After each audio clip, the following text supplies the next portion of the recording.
The massive ship appeared over New York City at exactly 3:47 p.m. on a Tuesday. It was the size of Manhattan, blocking out the sun with its dark metal hull. The ship's surface gleamed with strange symbols that seemed to shift and move when you looked at them directly. Sarah Shun stood on the roof of the United Nations building, her hand shaking as she held her tablet. As Earth's first xenolinguist, she had spent her entire career preparing for this moment. But nothing could have prepared her for the sheer size of the vessel hanging above them like a metal storm cloud. "Ma'am, we're getting readings from every major city," reported Lieutenant Marcus Webb, his military uniform crisp, despite the chaos around them. "London, Tokyo, Moscow, Beijing, they're everywhere." Sarah's tablet buzzed with an incoming transmission. The screen flickered, then cleared to show a face that was almost human, but not quite. The being had pale blue skin, eyes that glowed like amber, and features that were too perfect, too symmetrical. "People of Earth," the being spoke, its voice carrying an odd echo. "I am Commander Zixthara of the Galactic Dominion. Your planet has been selected for integration into our empire." The transmission was broadcasting simultaneously across every screen on Earth in Times Square. Massive crowds had gathered there, faces turned upward toward the ship. Some people were crying. Others were praying. A few were taking selfies. "You have 72 hours to prepare your surrender," Commander Zixthara continued. "Resistance will be met with immediate annihilation. We have conquered over 3,000 worlds. Your primitive technology cannot." And that's when it happened, from somewhere in the crowd below. Someone started laughing. It wasn't a nervous giggle or a hysterical sob. It was genuine, belly-deep laughter that echoed through the concrete canyons of Manhattan.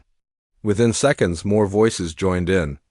The laughter spread like wildfire through the crowd, carried by news broadcasts to every corner of the planet. On her tablet, Sarah watched Commander Zixthara's perfect features twist in confusion. The alien's glowing eyes narrowed as the sound of human laughter grew louder and louder. "This is unexpected," the commander said, his voice losing some of its authority. "You dare mock the Galactic Dominion?" The laughter only grew stronger. Sarah found herself smiling despite the terror of the situation. She looked at Lieutenant Webb, who was fighting to keep his own composure. Around them, other UN officials were beginning to chuckle. "Commander," Sarah said, activating her tablet's transmitter, "I'm Dr. Sarah Chun, Earth's chief xenolinguist. May I ask, is this really how you introduce yourselves to new civilizations?" The alien's image flickered on the screen. "Introduction? This is conquest, subjugation, the natural order of the universe." "Right," Sarah said, her smile widening. "And how's that working out for you?" The transmission cut to static #Chapter 2, The Misunderstanding, the next morning. Sarah sat in the emergency session of the UN Security Council. The room buzzed with nervous energy as representatives from every nation debated humanity's response to the alien threat. "We need to mobilize every military force on the planet," declared General Harrison, pounding his fist on the table. "These aliens think they can intimidate us with their big ships and fancy speeches." "With respect, General," interjected Dr. Yuki Tanaka, Japan's representative, "what exactly are we going to do? Throw rocks at them? Their ship is the size of a city." Sarah's tablet chimed with an incoming message. She glanced at it and froze. It was another transmission from the alien ship, but this one was marked as a private communication. "Excuse me," she said, standing up. "I'm receiving another message from the Dominion." The room fell silent as Sarah activated the large screen. At the front of the chamber, Commander Zixthara's face appeared, but something was different. The alien looked tired. Confused, it was hard to read expressions on such an alien face. "Dr. Chun," the commander said, "I require clarification on your species' reaction to our arrival." "Clarification?" Sarah asked, trying to keep her voice steady. "Yes, in our conquest of 3,000 worlds we have encountered fear, desperation, anger, and ultimately submission. But never ... The commander paused. "Never laughter. Our xenopsychologists are ... perplexed." Sarah exchanged glances with the other delegates. An idea was forming in her mind, a crazy, impossible idea that just might work. Commander, can I ask you something? When you conquered those 3,000 worlds, how many of them laughed at you first? None, Zixthara replied immediately. Laughter in the face of superior force is illogical. It serves no strategic purpose. That's where you're wrong, Sarah said, her confidence growing. Laughter is the most strategic response we could have given you. The alien's glowing eyes narrowed. Explain. Sarah took a deep breath. You showed up yesterday expecting us to cower in fear. Instead, we laughed. Not because we're not afraid, we're terrified, but because your entire approach is so theatrical, so over the top. You're like a bad movie villain. The room was dead silent. Even General Harrison had stopped fidgeting. You are comparing us to fictional entertainment? Zixthara's voice carried a new edge. Think about it, Sarah continued. Massive ships blocking out the sun, a 72-hour ultimatum, threats of annihilation. Commander, you're not conquering a planet, you're putting on a show. And humans laugh at bad shows. For a long moment, the alien said nothing. Then something incredible happened. The corner of Commander Zixthara's mouth twitched. You find our methods amusing? The alien asked. Honestly, a little bit, yeah, Sarah admitted. Don't get me wrong, you're clearly powerful enough to destroy us, but your delivery needs work. The transmission ended abruptly, leaving the Security Council in stunned silence. Dr. Chun, General Harrison said slowly, did you just give an alien invasion force constructive criticism? Sarah slumped in her chair. I think I might have just made things much worse. Chapter 3, the revelation that night. Sarah couldn't sleep. She paced her small apartment, replaying the conversation, with Commander Zixthara over and over in her mind. Something about the alien's reaction bothered her, the way he had paused. The slight twitch at the corner of his mouth. Her tablet buzzed at 2 a.m. with an encrypted message. The sender was listed as Z** meet me at Central Park, North End. Come. Alone, Z** Sarah stared at the message. It had to be Zixthara, but why would an alien commander want to meet secretly?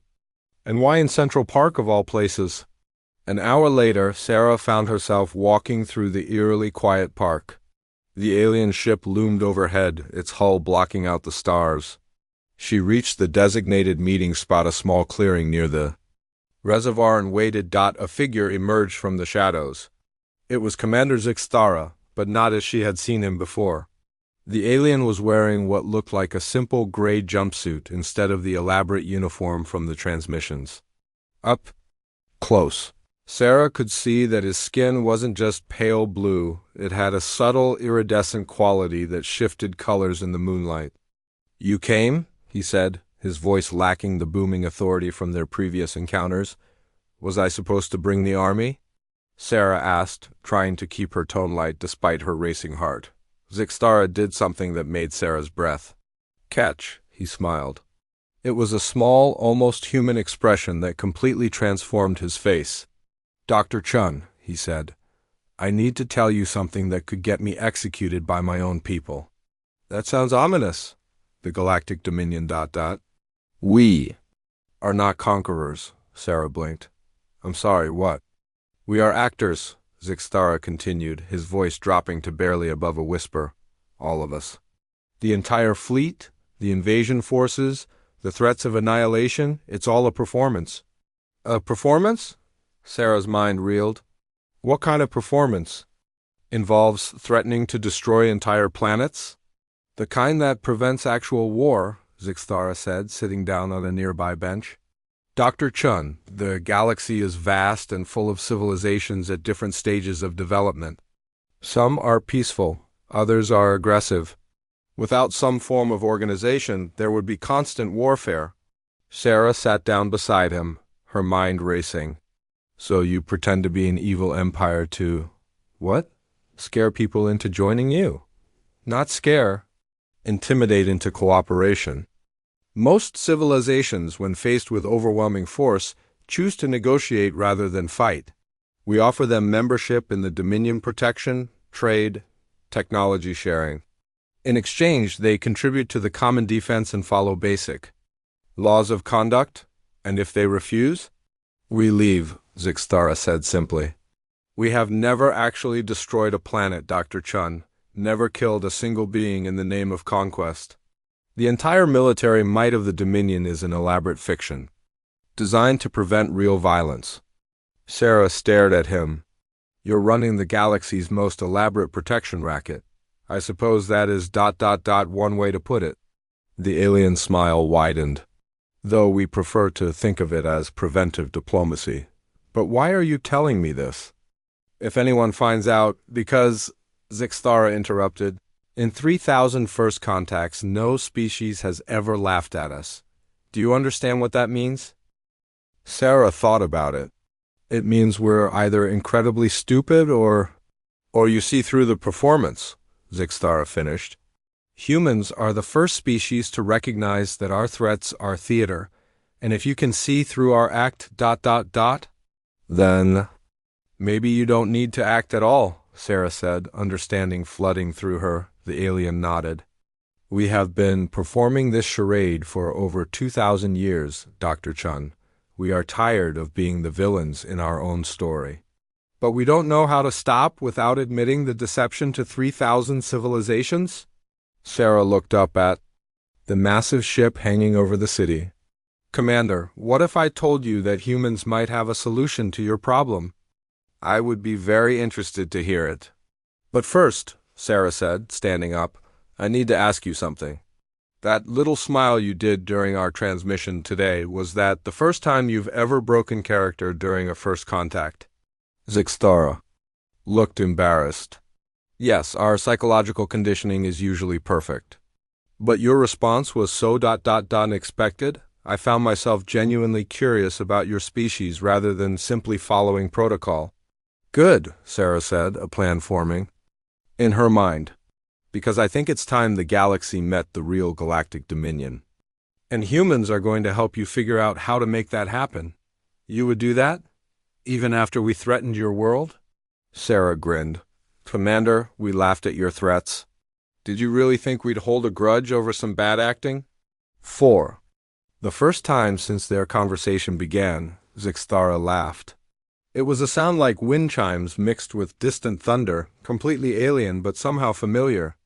Dr. Chun, he said, I think this is the beginning of a very interesting partnership. Chapter 4. The new Act 3 months later.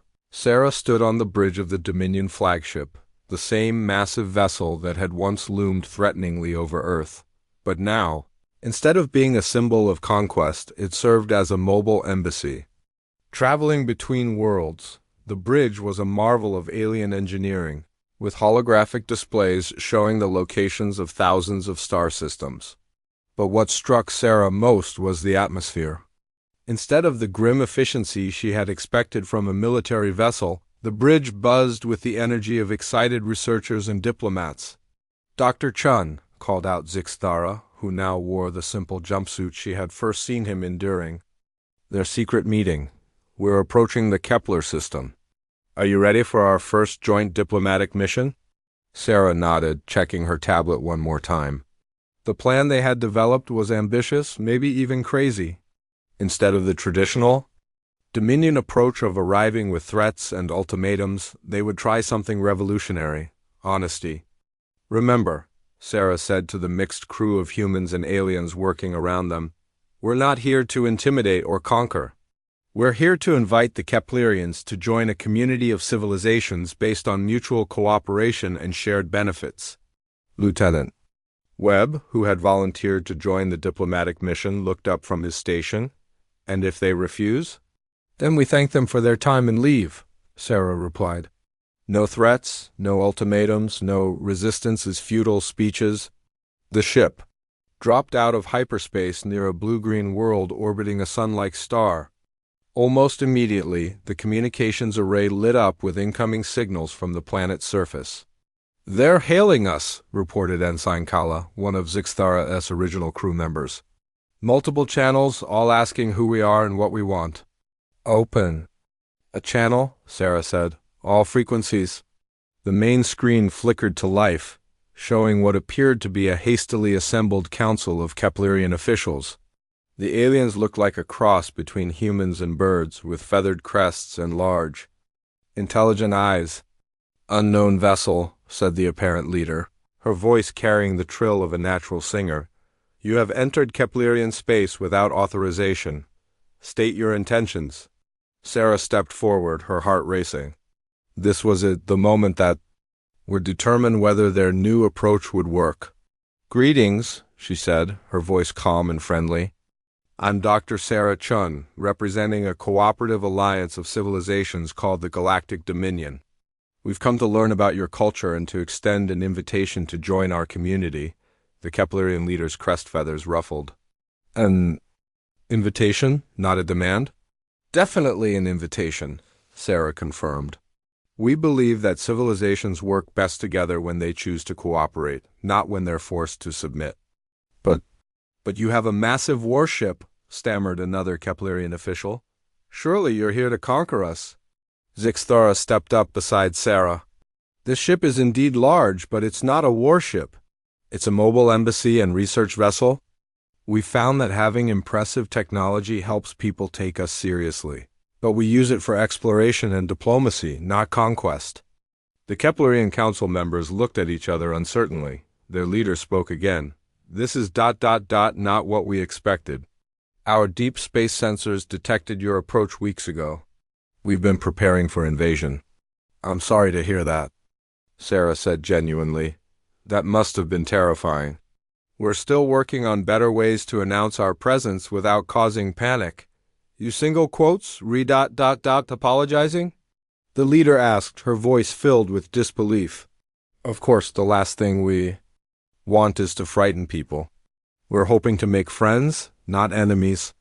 For a long moment, the transmission was silent. Then something wonderful happened. The Keplerian leader began to laugh, sound like crystal bells ringing in harmony.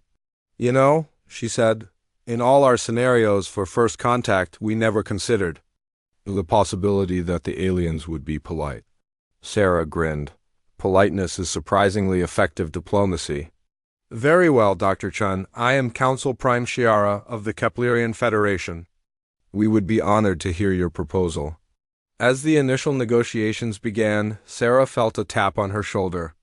She turned to see Zixthara smiling, that now familiar expression of genuine warmth. "It's working," he whispered. "For the first time in 2 millennia, we're not pretending to be something we're not." "How does it feel?" Sarah asked. "Terrifying," Zixthara admitted. "But also liberating. I had forgotten what it was like to simply be myself during first contact." The negotiations with the Keplerians lasted 3 days. Unlike the typical Dominion approach of demanding immediate submission, Sarah and her team took the time to learn about Keplerian culture, their needs, and their concerns.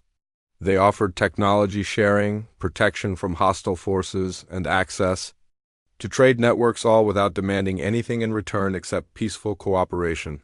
On the final day, Council Prime Shiara addressed the entire Keplerian population via planet-wide broadcast. "Citizens of Kepler," she announced after careful consideration, "the Council has voted to accept membership in the Galactic Dominion, not because we fear them, but because we believe in their vision of cooperative civilization." The response from the planet's surface was immediate and overwhelming. Instead of resigned acceptance or fearful submission, the Keplerians responded with celebration. Cities across the planet lit up with festivals, and the orbital communications networks buzzed with messages of excitement and curiosity about their new galactic neighbors.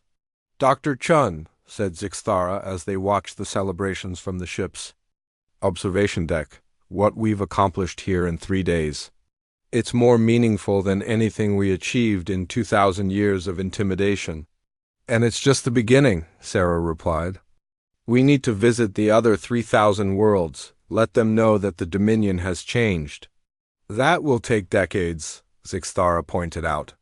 "Good thing we're not in a hurry," Sarah said with a smile. "Real diplomacy takes time." As the ship prepared to depart for their next destination, Sarah received a message from Earth. It was from General Harrison. who had initially wanted to fight the aliens with conventional weapons. Dr. Chun. The message read, I have to admit I was wrong about your approach. The new alliance has brought more technological advancement to Earth in 3 months than we achieved in the previous decade. Keep up the good work. Sarah laughed, remembering that first moment of human laughter that had started this entire transformation. Who would have thought that the simple act of finding something funny could change the course of galactic history? Commander, she said to Zixthara, I think we're going to have a lot of fun with this new job. Fun? Zixthara repeated, as if testing the word. Yes, I believe we will. Epilogue. The ripple effect 2 years after humanity's first contact with the Galactic Dominion. The galaxy was a very different place. Sarah stood in the newly constructed Galactic Diplomatic Center, a massive space station positioned at the intersection of major trade routes. The station bustled with representatives from over 100 different species, all working together on various cooperative projects. Through the station's transparent aluminum windows, she could see ships from dozens of worlds coming and going. Each vessel was unique, reflecting the artistic sensibilities and technological approaches of its builders. It was a far cry from the uniform, intimidating fleet that had once represented Dominion authority. Dr. Chun, called a familiar voice. Sarah turned to see Zixthara approaching, but he wasn't alone. Walking beside him was a being she had never seen before, tall, crystalline, with light that seemed to emanate from within their translucent body. I'd like you to meet Ambassador Resonance, Zixthara said. They represent the Crystalline Collective, a civilization that has been observing the Dominion for over 500 years. Observing? Sarah asked, shaking the ambassador's delicate glass-like hand. Indeed, Resonance replied, their voice like the sound of perfect harmony. The collective has been waiting for the Dominion to abandon its charade of military conquest. We knew it was performance, but we couldn't join an organization built on deception, even benevolent deception. And now? Sarah prompted. Now we see. An alliance built on genuine cooperation and mutual respect. The collective wishes to contribute our knowledge of energy harmonics and quantum communication to the greater good. Sarah smiled. Welcome to the family, Ambassador. As Resonance moved on to speak with other delegates, Zixthara lingered beside Sarah. That makes 57 new civilizations that have joined us since we changed our approach, he said. 57. Civilizations that had been avoiding the Dominion because they saw through our act but didn't want to be part of something dishonest. And how many of the original 3,000 have complained about the change? Sarah asked. Surprisingly few. Zixthara admitted. Most seem relieved that they no longer have to pretend to be afraid of us. Trade has increased, cultural exchange has flourished, and we haven't had a single armed conflict in over 18 months. Sarah nodded, then noticed something that made her pause. At a nearby cafe, she saw a group of beings from different worlds, sharing a table, laughing together at some shared joke. The sound of their laughter, human giggles mixed with Keplerian trills and the harmonic resonance of crystalline beings, created a symphony of joy that echoed through the station. You know what the best part is? Sarah said to Zixthara. What's that? They're all laughing together? Not at each other, but with each other. It turns out laughter really is universal. It just took us a while to figure out how to share it properly. Zixthara's own laughter joined the chorus, and Sarah realized that somewhere in the galaxy, other civilizations were probably picking up the sound through their deep space sensors. She wondered if they would recognize it for what it was. Not the sound of mockery or derision, but the sound of different beings finding common ground in shared joy. The galaxy was still vast and full of challenges. There were still hostile civilizations, resource disputes, and the occasional diplomatic crisis. But now, instead of solving these problems through intimidation and fear, the Galactic Dominion faced them with cooperation, creativity, and yes, sometimes laughter. As Sarah watched the diverse crowd of beings working together in the station's central hub, she thought back to that first day when humanity had laughed at an alien invasion. She had no way of knowing then that their laughter would ripple outward, transforming not just First Contact, but the entire structure of galactic civilization. Sometimes, she reflected, the most powerful force in the universe isn't superior technology or military might. Sometimes it's simply the courage to be authentic, to show your true self to the universe and trust that others will respond with understanding rather than fear. The Galactic Dominion had learned that lesson, and the galaxy was a better place. For in the distance, Sarah could hear the sound of construction, as new sections of the diplomatic station were being built to accommodate the growing alliance. Each new wing would house representatives from civilizations that had chosen cooperation over conquest, diplomacy over domination. And somewhere in the mix of sounds, the hum of machinery, the chatter of different languages, the music of various cultures was the thread of laughter that connected them all. Sarah smiled and went back to work. After all, there was an entire galaxy to explore, and she had a feeling that the best was yet to come. The universe, it turned out, had quite a sense of humor.